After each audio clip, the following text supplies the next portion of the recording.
जैसे सुना भगवान की बंसी की धुन, जितना जो कुछ भी उनके पास जो कर्म कर रही थी, जो काम, कोई सोने जा रही थी, कोई अपना बर्तन मांजने जा रही थी, कोई कपड़े छाटने जा रही थी, कोई अपने बच्चे को भोजन कराने जा रही थी, कोई अपने पति का सेवा करने जा रही थी, धाये धाम काम सब त्यागी। इतने के सारी गोपियां अपने अपने स्वभाव को, अपने अपने स्वरूप को छोड़ करके कहां चली गई? जिस वृंदावन्यम सपदरमणम, उसी वृंदावन में चली गई, उसी रास स्थान पर चली गई जहां वो भगवान बंसी बजा रहे थे। वहां पर जाकर के पहले तो बहुत अच्छे से नाच गान किया, और नाच गान करते करते भगवान जितनी गोपियां थी उतना स्वरूप बना लिया। और जब भगवान ने इतना स्वरूप बनाया, तब गोपियों को लगा कि भगवान हमको ही ज्यादा मानते हैं, हमको भी ज्यादा चाहते हैं, हमको ज्यादा पसंद करते हैं। जैसे ही मन में काम का आवेग हुआ, अहंकार उत्पन्न हुआ, तुरंत ही भगवान वहीं अंतर ध्यान हो गए। काम ही नारी प्यारी जिमी, आपने संकल्प किया था क्या? लोभी प्रिय जिमी दाम, लोभी व्यक्ति जैसे दाम धन प्रिय होता है, वैसे आप मुझे प्रिय लगोगे। लेकिन ये अहंकार से अगर आप मुझे प्रिय लग रहे हो तो ये समझ लो कि आपका धर्म नहीं हो, क्या है? पाखंड है। इसलिए मैं पाखंड को बर्दाश्त नहीं करता हूं। और भगवान ने तुरंत ही गोपियों को छोड़ करके पलायन कर गए। अब गोपियां बहुत भगवान के विरह में रोने लगी, और रोते रोते थोड़ी दूर गई तो उन्होंने क्या देखा? रात्रि बीतने वाली थी। क्या देखा? एक जगह कि एक सखी के पैर हैं, चरण चिन्ह है, और वहीं पर भगवान के भी चरण चिन्ह है। तो उसको लगा किसी सखी को लेकर के चले गए। गोपियां कह रही, हम भला हमारे भाग्य में क्या गड़बड़ी थी, मुझसे कौन सा अपराध हो गया? फिर अपने गलती का अपराध, अपने गलती का बोध होता है। और जब अपने गलती का बोध होता है तो आप गोपियां भगवान से प्रार्थना करती हैं, तव कथामृतम, तव कथामृतम तप्त जीवनम कविभिरीडितम कल्मषापहम्। तव कथामृतम, हे प्रभु। किसी ने पूछा, इतना विरह है तो कम से कम प्राण त्याग दो। तव कथामृतम तप्त जीवनम, तप्त जीवनम तव कथामृतम। अरे जब बहुत ज्यादा विरह हो जाता है ना, प्राण निकलने को तो होता है, लेकिन क्या करूं? तव कथामृतम, क्योंकि मैंने आपकी कथा सुन रखा है, आपका लीला मैंने सुन रखा, आपका चरित्र मैंने सुन रखा है, उसमें हमारा मन भी लगा हुआ है। इसलिए भैया अमृतम, आपकी कथा कैसे है? अमृत स्वरूपाचा। भगवान कथा कैसे है? अमृत स्वरूपाचा। और उस अमृत को मैंने सुन रखा है, इसलिए वो जा करके हमारे प्राण को जहां है वहीं रोक देता है, वो निकलने नहीं देता। तव कथामृतम तप्त जीवनम कविभिरीडितम कल्मषापहम्। कविभिरीडितम, बड़े बड़े जितने कवि हुए, कौन? प्रहलाद हुए, ध्रुव हुए, ये सब आपके कथामृत का पान करके कविभिरीडितम कल्मषापहम्। और जैसे ही लोगों ने आपके कथामृत को पान किया, क्या हुआ? कल्मषापहम्, सारे कल्मष नष्ट हो गए। और जब कल्मष नष्ट हो गए तब तो आप ही प्राप्त होते हैं भगवान। तव कथामृतम तप्त जीवनम कविभिरीडितम कल्मषापहम्। श्रवण मंगलम भूरिदा जना, श्रवण मंगलम भूरिदा जना। जिसको सुनने से, आपके चरित्र को सुनने से क्या होता है? मंगल भवन मंगल हारी, मंगल भवन मंगल भवन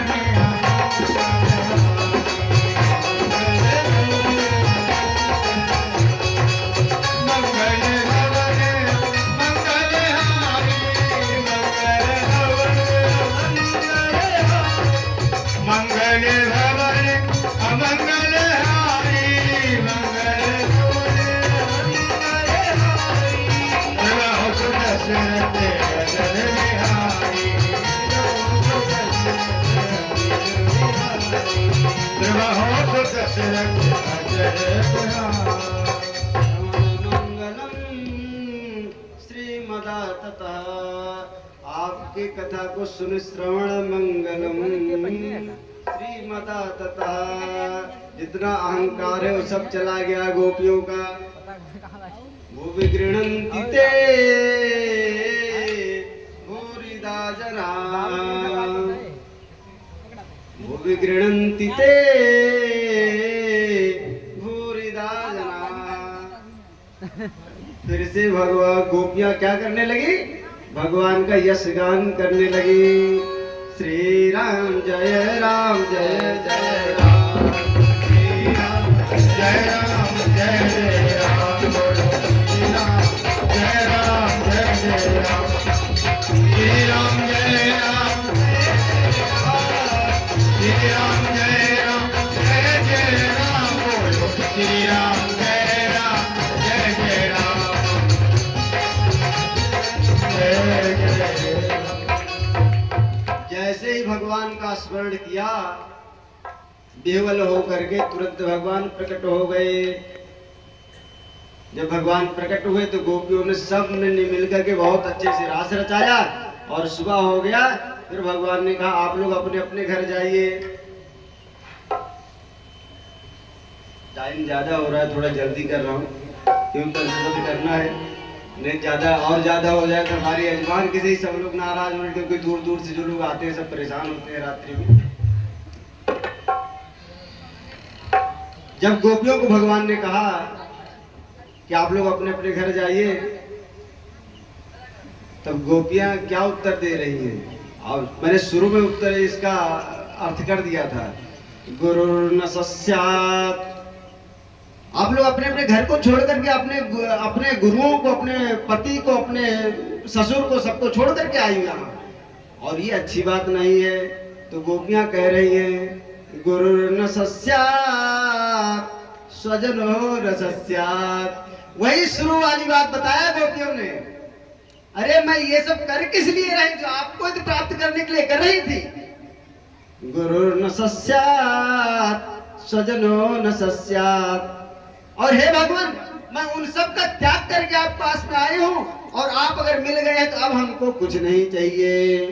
अर्थ न धर्म न काम रुचि, अब कुछ नहीं चाहिए, आप ही आप चाहिए। लेकिन भगवान ने कहा हम आपके हृदय में हमेशा विराजमान रहेंगे, आप लोग अभी अपने अपने घर जाइए, और फिर आप निरंतर जैसे जैसे आपका यह भाव बढ़ता जाएगा, मैं गायब इसलिए हो जाता हूं क्योंकि आप हमको याद करते रहो।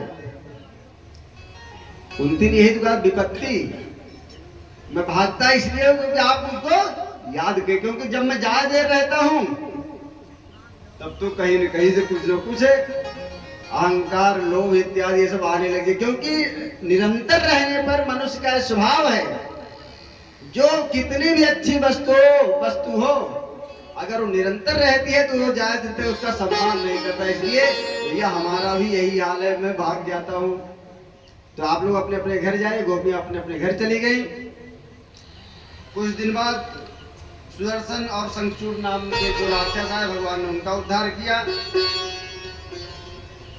नारद जी कंस के पास गए। अरे कंस, तुम सो रहे हो क्या? अरे नहीं नहीं महाराज, मैं सो नहीं रहा हूं, जग रहा हूं। अरे क्या जग रहे हो? ये जो नंद बाबा हैं, यशोदा हैं, रोहिणी हैं, और ये जितने नंद गांव में जितने ग्वाल बाल हैं, ये सब के सब देवता हैं भैया।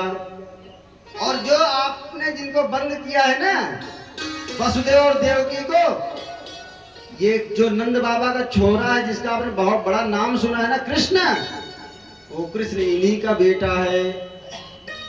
तुम्हारे साथ बड़ा धोखा हुआ, तुरंत कंस का माथा फटक गया। देवकी और वसुदेव को उसने छोड़ दिया था, तुरंत कहा इसको कारागार में तुरंत डाल दीजिए, और तुरंत ले जाकर के सिपाहियों ने कारागार में डाल दिया।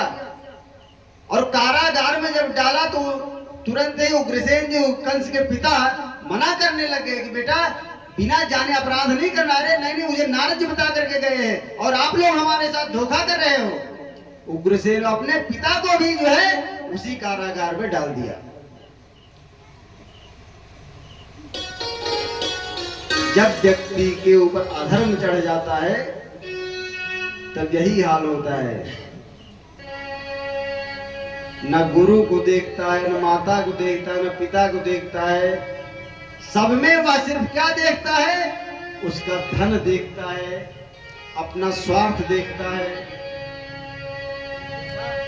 कंस ने उग्रसेन जी को भी, अपने पिताजी को भी उसी कारागार में डाल दिया। अब नारद जी वहां से आए तो यहाँ कन्हैया को एक किनारे मिलकर बता दिया, भैया मैंने अपना काम कर दिया है। क्या किया आपने? अरे मैंने बता दिया है कंस को। अच्छा अच्छा, कोई बात नहीं, बहुत अच्छा आपने किया, अब तो यही करना है। नारद जी ने कहा अब आपको लीला करना है। मैं परसों, नारद जी ने, मैं परसों उसका कटा हुआ सिर देखना चाहता हूँ, उसको मरा हुआ देखना चाहता हूँ। कोई बात नहीं। कंस ने तुरंत अक्रूर जी को बुलाया। अक्रूर जी, आप ऐसा करो, आप नंदगांव चले जाओ, वहां से नंद का जो छोरा है कृष्ण और बलराम, उनको दोनों को लेकर के आ जाओ। आप क्यों आना है महाराज जी? देखो मैं तुम्हें एकांत वाली बात बता रहा हूँ, किसी से बताना मत। हाँ महाराज बताइए, क्या बताना है? आप देखो एक यज्ञ कर रहे हैं, धनुष यज्ञ कर रहे हैं, और इसी में जो हमारे दुश्मन कृष्ण और बलराम हैं उनको इसी में हम मार देंगे। तुम जा करके कृष्ण और बलराम को पैसे भी करके लेकर के चले आओ। अथावरूढ़ा सपदी सयोरथा प्रधान पुंसो शरणं सुलब्धये धिया धृतिं यो विगिशिरस्यहं ध्रुवं नभस्य आभ्याम च सखे नवनौकसः। देखो महाराज, आज तक संसार में जिसने जो कुछ किया है, किसी को फल प्राप्त हो जाता है और किसी को नहीं प्राप्त होता है। अब आपने मुझे आदेश किया, मैं जाऊंगा, मना नहीं कर रहा हूं, मैं जाऊंगा, लेकर के आऊंगा, मना नहीं कर रहा हूं। आप अपना कर्म करो, हो सकता है आपको लाभ मिल ही जाए। अब अक्रूर जी इसलिए उत्तर है क्योंकि जानते थे बड़ा दुरात्मा है, और अक्रूर जी कृष्ण जी के चाचा जी ताऊ जी थे, तो उसने दिमाग लगाया अगर इनको भेजेंगे तो मना नहीं करेंगे। अक्रूर जी रास्ते में आते हुए क्या सोचते हैं? अथावरूढ़ा सपदी सयोरथा प्रधान पुंसो शरणं सुलब्धये। रास्ते में अक्रूर जी विचार कर रहे हैं, मैं जाऊंगा और भगवान को जैसे देखूंगा, भगवान का वह बाल स्वरूप जैसे देखूंगा, मैं क्या करूंगा? कहीं ऐसा तो नहीं भगवान हमारे विषय में ऐसे सोचने लग जाए कि अक्रूर जी है हमारे दुश्मन के साथ रहते हैं। अरे नहीं नहीं, वो ऐसे सोचेंगे नहीं, वो ऐसे नहीं सोचेंगे। सबके और अंदर बस, क्योंकि हमारे अंदर में तो वही है ना, इसलिए ऐसा सोचेंगे नहीं। वो अक्रूर जी अपने मन में विचार कर रहे रास्ते में। हम लोग भी जब अयोध्या जी में जाए भगवान का दर्शन करने के, ऐसे ही विचार करना चाहिए, भगवान कैसे हैं, भगवान का कितना सुंदर स्वरूप है। भगवान ने आज कौन सा मुकुट धारण किया होगा, भगवान ने आज कौन सा वस्त्र पहना होगा। मैं सरजू जी में जाऊंगा, वही सरजू जी हैं जो भगवान ब्रह्मा के सरोवर से निकली हुई हैं। वही सरजू जी हैं जो भगवान ब्रह्मा के सरोवर से निकली हुई, मैं उसमें स्नान करूंगा। और वो सरजू जी, वो ब्रह्मा का सरोवर कैसा है, जो भगवान का चरण है, चरण का जल है। तो जब हमारे अंदर ये भाव होगा तभी तो अयोध्या का आपको फल मिलेगा, स्नान करने का और दर्शन करने का। और आप ये जा रहे, वहां कितनी लाइट लगवाई होगी जी ने, तब क्या होगा, कोई दर्शन नहीं होगा, कोई फल नहीं मिलेगा। अक्रूर जी विचार करें, मैं भगवान के पास में जाऊंगा और भगवान हमारे समस्त अवगुणों को नहीं देख करके सिर्फ हमारे सद्गुण को देख करके और हमको गले से लगा लेंगे और मैं जाते ही भगवान के चरण में लेट जाऊंगा।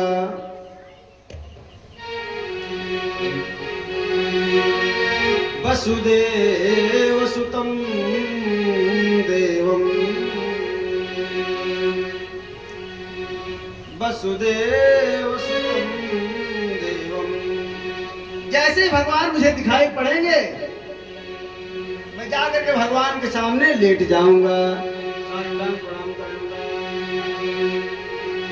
और सावले से मिलने का यही सोचते हुए चल रहे हैं। सावले से मिलने का एक यही बहाना है। सावले से मिलने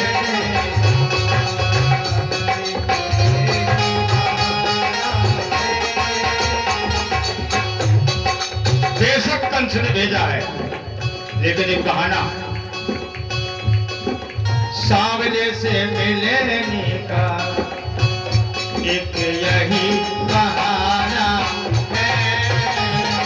सावले से मिलने का बस यही बहाना है। सावले से मिलने का बस यही एक बहाना है। सावले से मिलने का एक यही बहाना है। और चलो वृंदावन चले, आज चलो वृंदावन चले, क्योंकि कान्हा को लाना है। वृंदावन चले,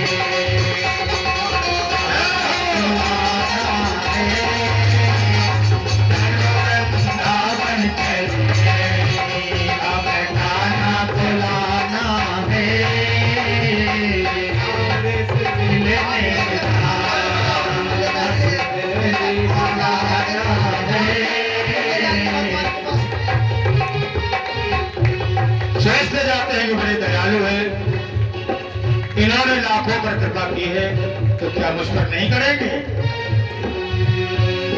मेरा पुकार रही कि आओ मेरे गिरधारी, मेरा पुकार रही आओ मेरे गिरधारी, मेरा पुकार रही आओ मेरे गिरधारी, मेरा पुकार रही आओ मेरे गिरधारी। आज विष भर प्याले को एक नैया अब तेरा सहारा है। आज विष भर प्याले को अमृत में बनाना है। विष भर प्याले को अमृत में बनाना है।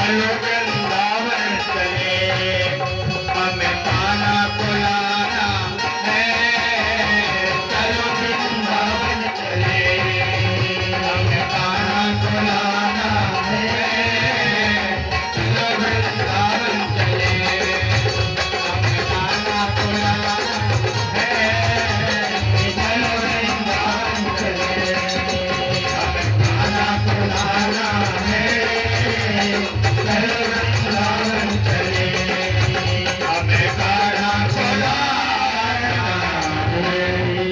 बोले कन्हैया लाल की ज्यों जयकारा जोरदार नहीं लगाते हो, सब खा पी के बैठे हो। यज्ञ समान। अक्रूर जी ज्यों ज्यों अपना चरण आगे बढ़ाते, ज्यों ज्यों अपना रथ आगे हाँकते हैं, कोटिन यज्ञ समान। भगवान के प्रत्येक लीला को, प्रत्येक स्वरूप को वो अपने मन में विचार करके ही जा रहे, विचारते ही जा रहे हैं। आते आते बेचारे को रात्रि हो गया। रात्रि में उन्होंने विश्राम किया, नंद बाबा से मिले, स्वागत सत्कार हुआ, विश्राम किए। सुबह में उठे तो कन्हैया जी को एक किनारे बुलाए और कहा, संत हृदय नव नीत समाना। देखो भैया, मैं जो तुमसे कहने जा रहा हूं ना, वो मैं करने का इच्छुक बिल्कुल नहीं था, परंतु क्या करूं। संत हृदय नव नीत समाना, संत हृदय नवनीत समाना,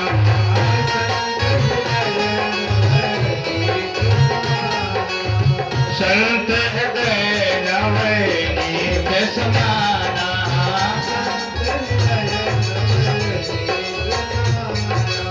संतों का हृदय कैसा होता है, एकदम मक्खन के समान होता है। उनके हृदय में कोई किसी से न राग होता है न द्वेष होता है।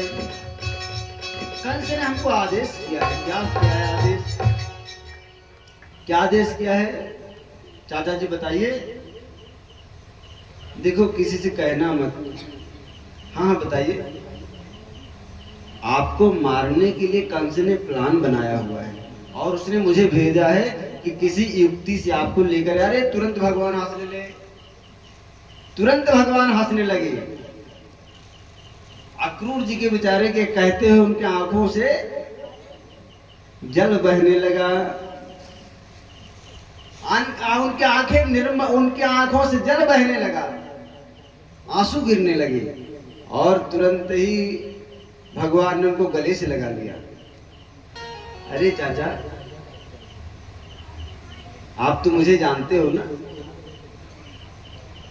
इसमें एक कथा है पूर्व जन्म के अक्रूर जी के, लेकिन अभी समय नहीं है, समय का अभाव भी है। आप तो मुझे जानते हैं ना, फिर किस बात के लिए डरे। लेकिन ये बात घर वालों को मत बताना, नहीं तो कोई हमको जाने नहीं देगा। और सुबह होते ही जैसे ही नंद बाबा मिले, यशोदा जी मिली और सब लोग मिले मथुरा में, तो हमारे मामा ने मेला किया हुआ है, मेला लगा हुआ। हमको तो मेला देखने जाना है। भगवान कितने वर्ष के हैं अभी? 8 साल से थोड़ा सा ऊपर हुए हैं। 8 वर्ष में उन्होंने महाराज किया था। समय का अभाव था, इसलिए इन सब विषयों पर ज्यादा चर्चा नहीं हो पाया। तो पहले तो सभी लोगों ने मना किया, लेकिन नहीं मुझे जाना मेला। अच्छा, मेला देखने खुशी ऐसे बच्चों की होती है, माता पिता कहते यार कोई बात नहीं जाने दो। अब अक्रूर जी के साथ जब कृष्ण जी तैयार हुए तो बलराम को, भैया मैं भी चलूंगा। हाँ ठीक है, तुम भी, हम दोनों लोग चलेंगे। अब ये जब 2 लोग तैयार हुए, जो और गोपाल लोग थे वो भी तैयार हो गए और ये सब लोग मिल करके अक्रूर जी के रथ पर सवार हो गए। और जितनी गोपियों को जब पता लगा तो सब बेचारी बेवल हो गई, सब रोने लगी। और सबकी ये इच्छा थी कि भगवान अभी न जाएं। भगवान ने तुरंत सबको आश्वासन दिया, आप लोग निर्भय होकर के रहिए, जा रहा हूँ मेला देखने, जल्दी जल्दी आऊंगा। आप लोग के लिए जिलेबी जरूर लेकर के आऊंगा, बढ़िया अच्छी अच्छी मिठाई लेकर के आऊंगा, आप लोग निराश मत होंगे। अक्रूर जी लेकर के चलते हैं तो जब मथुरा में भगवान पहुंचते हैं तो सब गोपगण लोग जो ग्वाले थे वो कह रहे हैं भैया आपने बताया था कि मामा जी ने मेला लगवाया, लेकिन मेला तो पूरे राज्य में लगा हुआ है, और फिर जब आपके मामा के यहाँ चलना था, अगर आपने स्पष्ट रूप से पहले बताया होता कम से कम अच्छे से कपड़ा लगता तो पहन लेते। अब जैसे थे वैसे चले आए, जैसे गाय चराने जाते थे वैसे चले आए आपके साथ में। अच्छा ऐसा करो ना, कोई जुगाड़ लगाओ कि कम से कम कहीं नाते रिश्तेदार जाओ तो अच्छे से कपड़ा उपड़ा पहन करके जाना चाहिए। क्या उपाय किया जाए? भगवान गए थोड़ी दूर, देखा एक दर्जी की दुकान थी, वहां गए। अब बेचारे वैसे जैसे धोती लपेट करके जाते थे वैसे चले गए थे। अब इनको देख करके दर्जी, अब वो दर्जी कौन था? जो कंस का वस्त्र बनाता था। जैसे उसने देखा तुरंत तिरछी नजर दे, आ रही कहां से सब आ गए हैं, जो है भीख मांगने वाले लगते हैं ये। दर्जी ने तुरंत जब उनको डांटने का प्रयास किया, तुरंत भगवान ने कहा देखो भैया आप डांटो फटकारो मत, खाली आपसे एक अनुरोध है। क्या अनुरोध है? आप हमको हमारे साइज का वस्त्र दे दीजिए, क्योंकि आपके पास में बहुत सारा भंडार है। अरे तो अपने परिचय दो, कौन हो तुम? अरे मैं वही हूँ, नंद बाबा का छोरा हूँ, हमारा नाम कृष्ण है, ये हमारे बड़े भैया बलराम हैं, बलदाऊ जी। अच्छा तुम वही हो जो पूतना को मारा था, और अघासुर को मारा था, प्रलंबासुर को मारा था, सक्टासुर को मारा था, तुमने गोवर्धन उठाया था। अरे तेरा तो मैंने बड़ा नाम सुना है। अरे गंवारों के लिए वस्त्र नहीं है, उसने व्यंग बोला, ये गंवारों के लिए वस्त्र नहीं है। और तुम मेला देखना, आज तुम्हारा मेला ऐसे होगा, दोबारा मेला देखने लायक रहोगे नहीं। भगवान ने कराग्रहण है, कराग्रहण है, एक ही हाथ मारा है उसको, और उसकी गर्दन कट करके नीचे गिर पड़ी। तुरंत जितने और थे सब दर्जी, उसके साथी संगाती सब उठ करके भाग गए। महाराज पता नहीं कौन है क्या है। सबने जल्दी जल्दी अपने साइज का वस्त्र पहन लिया, और एक उसमें बचा रहे। उसने कहा कि उससे कहे भगवान की देखो तुम बचे हो ना, बचे रहोगे कब? ये वस्त्र जो हमारे ढीला है इसको हमारे साइज कर दो। तुरंत उसने सही कर दिया, जितने वस्त्र थे सारे वस्त्र सही कर दिए। भगवान आगे बढ़ते हैं, भैया वस्त्र तो बढ़िया मिला, लेकिन माथो सोनो है, माथो सोनो है। बढ़िया कहीं चंदन मिल जाता, चंदन लगा ले तो और काम बन जाता। अच्छा ठीक है, उसकी व्यवस्था करते हैं। थोड़ी दूर आगे बढ़े, देखिए 3 जगह से टेढ़ी एक स्त्री जा रही थी। तुरंत भगवान ने कहा अरे सुंदरी कहां जा रही हो? अब वो बेचारी चौंक गई, आज तक तो मुझे कोई सुंदरी कहा ही नहीं, मैं तो कुंवरी हूं, मैं तो कुंवरी, आज तक किसी ने सुंदरी कहा ही नहीं।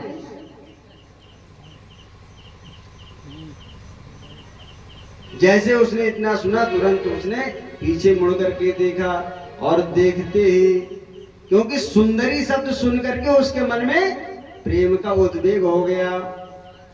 देव कोई कितना भी खराब हो, परंतु उसकी कभी बुराई नहीं करना है, उसकी प्रशंसा ही करना चाहिए। उसकी प्रशंसा आप करेंगे, तो कितना भी गड़बड़ व्यक्ति होगा वो तुरंत प्रसन्न हो जाएगा।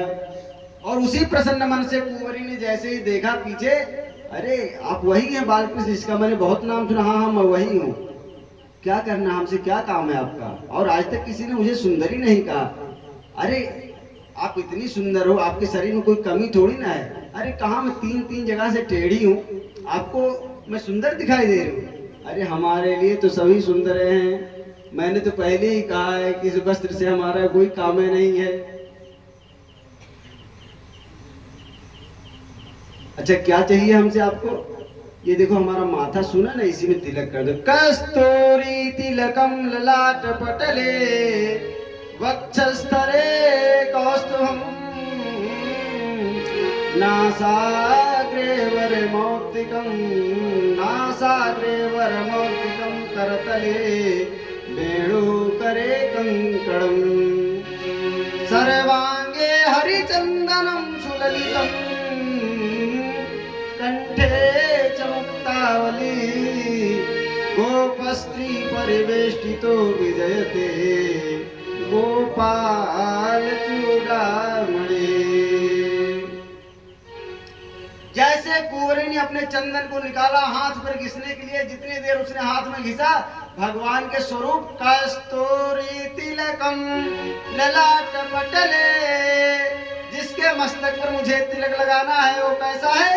कस्तूरी तिलकम ललाट पटले वक्षस्थले कौस्तुभम।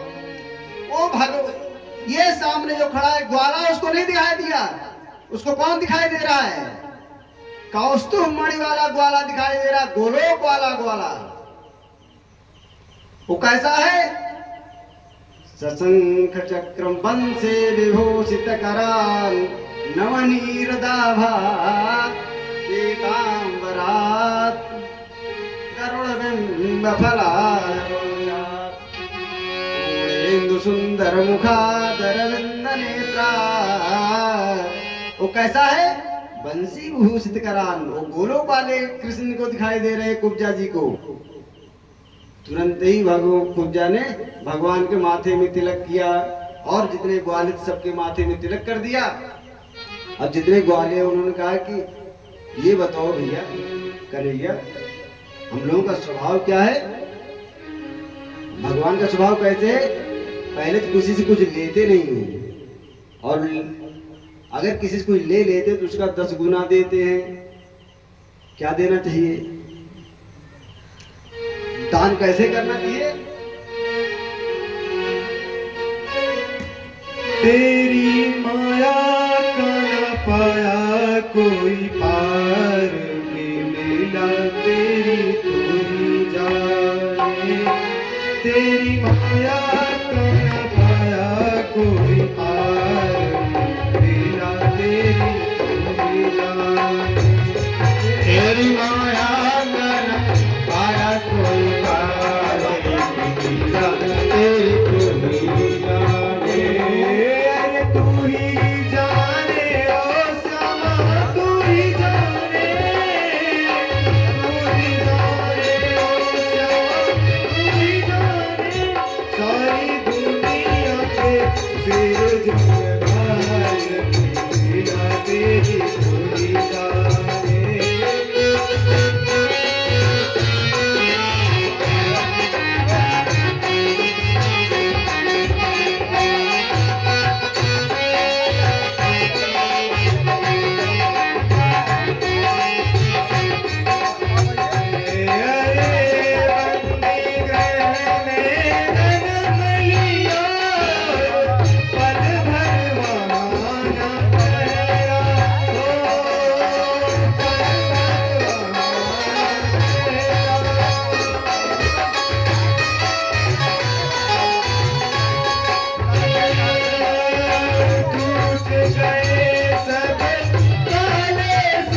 भगवान समझ गए।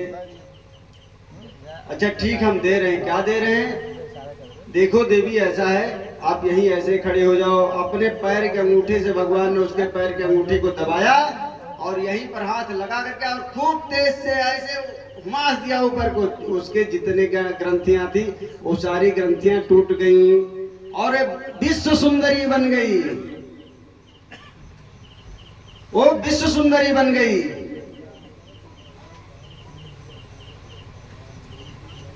उसके बाद भगवान आगे बढ़ते हैं। अखाड़े में प्रवेश करने से पहले,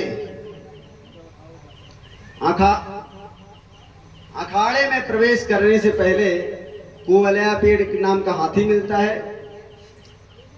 महावत ने उसको सूल से मार करके और भगवान की तरफ जैसे मोड़ा, तो भगवान को जैसे उस हाथी ने मारने का प्रयास किया, तुरंत भगवान ने उससे पहले तो कुछ देर खेले इधर उधर, उसके बाद उसके उसी दांत को पकड़ के और एक ही पटकना मारे, उसके दोनों दांत चित्त हो गए। दोनों दांतों को उखाड़ के हाथों में ले लिया। आगे बढ़े भगवान। अखाड़े में जब प्रवेश किए तो उसको चाणूर और मुष्टिक नाम के दो दैत्य और मिले। उनको ही भगवान ने, एक को बलराम जी ने, एक को कृष्ण जी ने पटक पटक कर वही दे मारा। और जब वो मर गया तो आगे बढ़े फिर। अब कंस वहां ऊपर में बैठ करके वहीं से कह रहा, अरे इनको मारो मारो, जितने उसके सैनिक थे सबको उसने बुला लिया और इकट्ठे एक साथ मिल करके मारो इसको, इसको जाने न पाए, इसको पकड़ लो। भगवान ने जैसे मुष्टिक को मारा, मुष्टिक को मारते एक ही छलांग मारा और जहां अट्टारिका पर बैठा था भगवान कूद करके वहीं पहुंच गए। और कूद करके पहुंचे तो उसका वही बाल पकड़ लिए। तम खड्गपाणिं विचरन् तमासु शेरं यथा दक्षिण सभ्यमंबरे समग्रहित दुर्विसहो कृतेजा यतो रगं तारशुतः प्रसह्य प्रगृह्यते से चलत् किरीटं निपात्य रंगो परितुंग मंचात् वत्सो परिष्टास्य उषयमब्जनाभा पपात विश्वाश्रयात्मतंत्रा। और वहीं से पकड़ करके उसके उस जटा को और वहीं नीचे उठा के दे मारा। कंसवर्धन भगवान की। वसुदेव सुतं देवं कंस चाणूरमर्दनं देवकी परमानंदं श्री कृष्णं वंदे जगद्गुरुं। कंसमर्दन भगवान की, बाल गोविंद भगवान की। या एक किनारे कहीं किसी पैर वैर में ना लगे, ऐसे निकाल बोलना। एकादी भैया, एकादी गोविंद मेरो है हर गोपाल, हरि प्रभु मेरे अवगुण चित न धरो। कंस प्रार्थना कर रहा है, उसके ऊपर भगवान उसके छाती पर चढ़ गए हैं, प्रार्थना कर रहा है। हाँ प्रभु मेरे अवगुण चित न धरो, प्रभु मेरे अवगुण चित न धरो, समतर सी नाम तिहारो।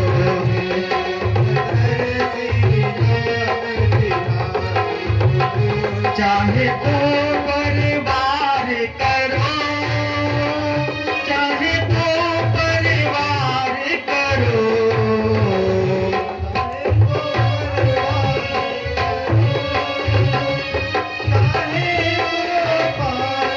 तो प्रभु मेरे अवगुण चित न धरो, प्रभु मेरे अवगुण चित न धरो, इस लोक उदाय निरात धरो।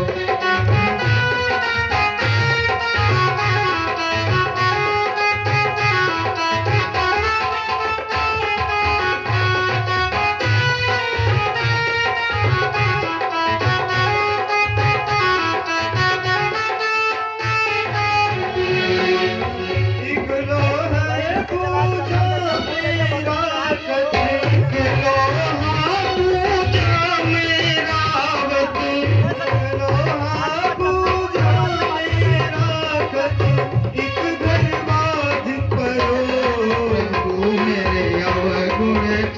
चित धरो प्रभु मेरे जीव गुण चित न धरो पारस गुण अवगुण नहीं चित में पारस गुण अवगुण नहीं चित में कंचन करत करो प्रभु मेरे अवगुण चित न धरो प्रभु मेरे अवगुण चित न धरो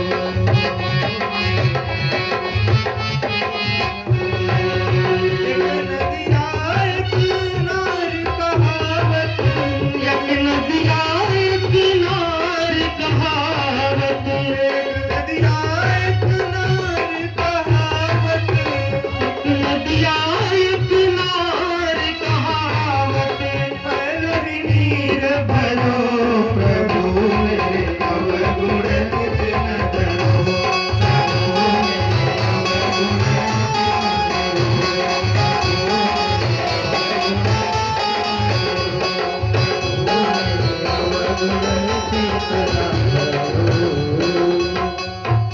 गोविंद भगवान की जय हो। कथा को यहीं पर विराम देते हैं। भगवान ने कंस का उद्धार किया। कंस के उद्धार के बाद की जो कथाएं हैं आज यहीं पर भगवान रहेंगे। अब इसके आगे कथा हम लोग कल श्रवण करेंगे। आइए 2 मिनट भगवान का संकीर्तन करने। कल की कथा में रुक्मिणी जी का विवाह होगा। आप अपने अपने जैसे जिसकी श्रद्धा होगी भक्ति होगी अपनी तैयारी से आइएगा। कथा में थोड़ा सा जल्दी भी करना पड़ता है क्योंकि समय का अभाव होता है। फिर भी कितना जल्दी करते करते भी थोड़ा सा आधे घंटे पौने घंटे का लेट हो ही गया। इतना जल्दी कर रहा था फिर भी आप लोग जितनी श्रद्धा और भक्ति सुन रहे हैं इसीलिए मन लग जाता है। क्योंकि होता क्या है कि अक्सर कथाओं में लोग तन्मय होकर के बैठ नहीं पाते हैं। बात करने से फुर्सत नहीं मिलती। आप लोग जितनी श्रद्धा से कथा सुनते हैं कथा बोलते बोलते क्या होता है मन लग जाता है। आज मैं बहुत प्रयास किया था 10 बजे उठ ही जाऊंगा।